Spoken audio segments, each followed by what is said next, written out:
జనవరి 25th కానీ 26th కానీ Salaar 2 update వస్తుంది అంటున్నారు. అది నిజమో కాదో తెలుసుకోవాలంటే ముందు మనం ఒక విషయం ఆలోచించాలి. ఎందుకంటే ప్రశాంత్ నీల్ గారు ప్రెజెంట్ అయితే నీల్ ఎన్టీఆర్ షూటింగ్లో ఉన్నారు. సో దాని మీద చిన్న అప్డేట్ కూడా ఇవ్వలేదు. అలాంటిది మన సలార్ 2 మీద అప్డేట్ వచ్చిద్దా అంటే నాకైతే కొంచెం డౌట్గానే ఉంది. సో మార్కెట్లో వినిపిస్తుంది ఏంటంటే ఎప్పటి నుంచో ఉన్న టాక్ ఇది. సలార్ పార్ట్ 2 శౌర్యాంగ పర్వాన్ని ఒక 30% షూటింగ్ అయితే అయింది. ఆ 30% షూటింగ్లో నుంచి టీజర్ రాబోతుంది. ట్విట్టర్లో ఒక ట్వీట్ పడింది 25th కానీ 26th కానీ అప్డేట్ వస్తుంది. కానీ ఫౌజీ అప్డేట్ అయితే రావచ్చు అని అయితే ఈ మంత్ స్టార్టింగ్లోనే ఉంది. సో అప్డేట్ వస్తుందా రాదా అనేది చూడాలి. బట్ మనమైతే ఎక్స్పెక్టేషన్స్ లేకుండా ఉంటే చాలా బెస్ట్. ఎక్స్పెక్టేషన్స్ పెట్టుకొని టీజర్ కానీ అప్డేట్ కానీ ఏం రాకపోతే డిసప్పాయింట్ అవ్వాలి. దానికన్నా ఏం ఎక్స్పెక్టేషన్స్ లేకుండా ఉండడమే బెస్ట్. మోస్ట్లీ ఫౌజీ అప్డేట్ కూడా 26th అన్నారు. బట్ 2 అప్డేట్స్ ఒకేసారి వదులుతారా అనే డౌట్గా ఉంది.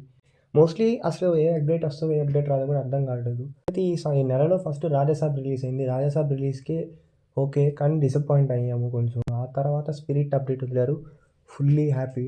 ఇప్పుడు ఈ 2 అప్డేట్స్ వస్తాయా రావా అని ఆలోచనలో ఉన్నాం. సో ఎక్స్పెక్టేషన్స్ లేకుండా ఉందాము దేని మీద. ఏది వస్తే అది ఎంజాయ్ చేద్దాం, అదే బెస్ట్ నన్ను అడిగితే. ఒకటి అప్డేట్ వస్తే కానీ ఖచ్చితంగా సోషల్ మీడియా పక్కా బ్లాస్ట్ అయిపోతుంది సలార్ 2. ఎందుకంటే ఇప్పుడు మనం స్పిరిట్ ఎంత హైప్ ఉందో సలార్ 2 కూడా అంతే హైప్ ఉంది. ఈవెన్ కొంతమంది ఏమంటున్నారంటే సలార్ 2 ఎక్కువ హైప్ ఉంది స్పిరిట్ కన్నా అంటున్నారు.